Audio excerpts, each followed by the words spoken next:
You learn a lot in failing. It was funny. My son, he plays travel baseball, and he has this coach that he works with that teaches a travel team. And so he puts the teams into leagues where they're playing better competition because he wants them to learn how to fail. They want you to go through the process of failing and coming out on the other side. And then he'll coach them through the process of failing.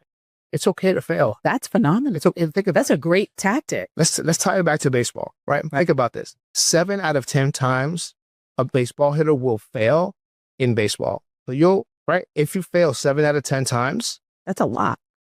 That's a Hall of Fame hit. Right. That means you're a 300 hitter. Right. So it's okay to fail. Like failure is sort of a process where you fail and then you introspect, and then the key is you just can't let yourself debilitated by the failure. Right. And then collaboration, right? Like collaboration is key. Honestly, I've had people throughout my life because I'm a very collaborative person by nature, right?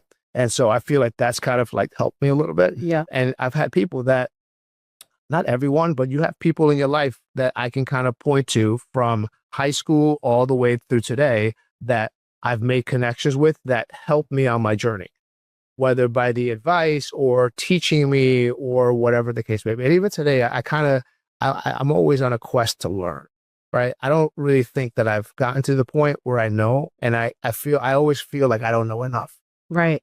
And I think, and going back to my why and this, this podcast, which is Race of Your Own, it's a question that I ask all guests, which is like, what advice would you give someone to, because in life we go through uphill, downhill, we plateau sometimes, and sometimes we're at a crossroads and there's just tumbleweeds and we don't know which way to go. So what advice would you give someone that is just to stay in a race of their own, right? Because there's going to be moments where you're going to be up against a heavy hitter and you're going to have to kind of like, be like, oh, I failed. Like they're a heavy hitter. Like their stats are just better than mine. Like no matter what, right?